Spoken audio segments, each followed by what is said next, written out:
my good friends. Thank you all for tuning in.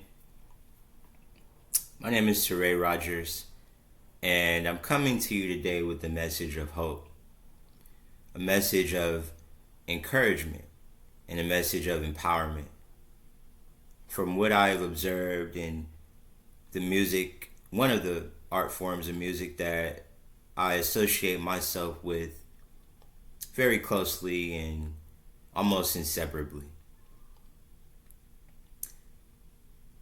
However, this message may be a bit of a concern and a message of urgency. And more recently, in my recent uploads on YouTube, observed this phenomena of mainstream media immersion with the pinnacles of philosophy that are so inextricably or immovably involved with our day-to-day everyday lives, namely music, as I said, my trade by choice, in teaching these forms, and my overall and simple love of hip-hop music, rap music. What I've observed in this phenomena is its power emerging through a constant dependence and despondence that has to do with the sheer lack of value and simply, quite put, the lack of understanding that holds its place in these art forms. Hip-hop music came from particular points in U.S. American history, right out of the women's rights movement, right out of the Black Panther movement, the civil rights movement. And it's held its own as its own medium and art form throughout these times, today. And I'm not here to speak on any one individual rapper or hip-hop star or artist or artwork or genre or form, but I want to focus in a little bit on the more recent superstardom and fandom of the hip-hop artists that take their home and place and fame of glory from the place where I come from, Los Angeles County, namely Kendrick Lamar, and his new album and new work. And what I've observed on that, I found myself nodding my head a few times and appreciating the music. And I have no complaints with the man expressing his observations and ways he's going through life and struggle as a young man of color. But I definitely want to hone in and focus in a little bit more on that imagery. And as I said, the constant repetition and dependence, if you will, on these philosophies. And I think about how all art forms get their place in society, or more specifically, how they maintain their place in society. And these great forms and pillars of society. I think about Greek mythology and how these stories have maintained their course in present day. Hercules, one of my favorite stories, Macbeth from William Shakespeare, comes to mind, or the tragedy of Macbeth, and Shakespeare's use of Greek mythology and these stories that repeat themselves to create this charisma and personal connection to the message that's trying to get out. So what am I saying? I'm simply pointing out that there's a gap between how we are consuming these forms and what they are actually intended to do and where they actually come from. And more so to the point where the art forms that we consume today are being motivated. What motivates them? Is it the stories that we consume in mainstream media and the issues at hand, such as police brutality and economic society in peril? Or is it something greater, something more irreplaceable in making that connection? Ryan Coogler, the director of Black Panther, was arrested a few months or apprehended by the police, law enforcement officials, after a call that he looked suspicious in getting a large amount of money out of his own bank account. There's nothing particularly warranting or cause for suspicion on this story. But again, these issues are not disconnected or mutually distant from one another when you think about the way we, again, are consuming hip-hop music and what's actually being told with these stories.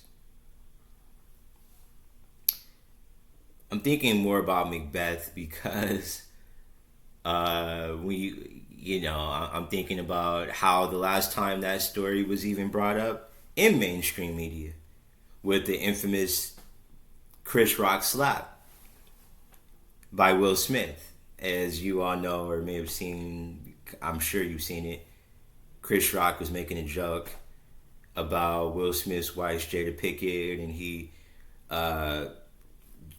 hurries on stage and smacks him. Unscripted, and it surprised everyone. But if you listen to the joke that Chris Rock was saying right before that, he mentions the tragedy of Macbeth, and he's pointing out Denzel Washington, who's starring in that movie on Apple Plus, and he asks everyone, or he briefly says that everyone should see that movie, and it is actually a good movie. And why I'm bringing it up, because it's a story that was reimagined. It was a reimagined story from the Renaissance period that was brought into today, like so many forms. So, don't be dismayed by the media's lack of attention to these crucial details that have played out in society, and that, quite frankly, I believe we need to have a better understanding of where we sit today and what motivates us today. Whether you are in hip-hop, whether you are a visual artist, a director, so on and so forth. But the issue writ at large, I think, has to be who feels responsible, who feels it a primary and major importance to make sure that these gaps, that these lack of understandings, and as I said, dependence and diminishing of these philosophical pinnacles that we uphold in our day-to-day lives are being understood. Who's responsible for that? It's a serious question.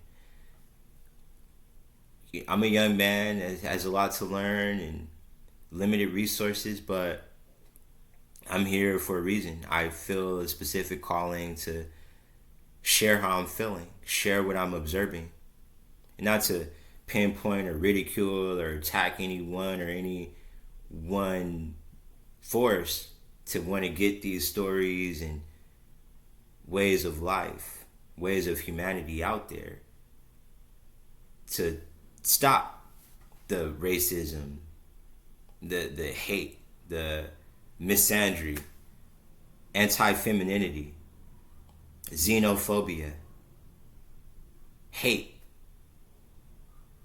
Period. Who's responsible for that? I wouldn't want to put it on the rappers, with all due respect to them and their work. As an example of continuing the civil rights movement or Black Lives Matters movement. And we all have our place. We all have our more ethereal, esoteric connection to the world at large. But as a teacher, I feel compelled to make that connection, that we all indeed do have a greater connection to the world and how the world understands us and what binds and brings us together inextricably. So that's all I have for today. Before I leave, I would like to share one of the more motivating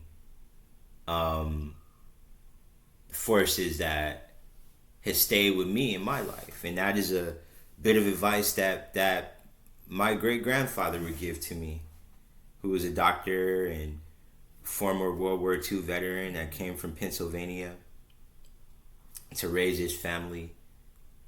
I think he did a pretty good job in motivating me and keeping me open-minded about the world and what I would be seeing coming out of the inner city. Or whenever I was down or feeling a little blue or under the weather or had questions about life, he would always tell me, don't just mope around, basically. Change those clothes and go outside and see the world for yourself. In other words, he was simply conditioning my mind to have a outlook that was not centered just on me or what I was going through at that individual moment.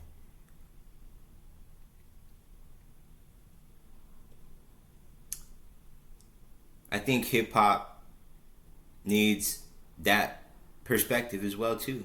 That open, fresh, new look or perspective or change of clothes. So, thank you all for listening.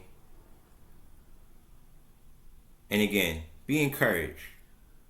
Be motivated to know that we are not in a box.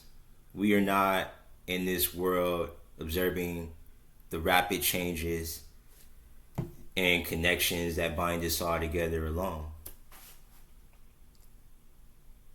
Our stories are important, and they deserve their mutual, unrefined respect. Thank you.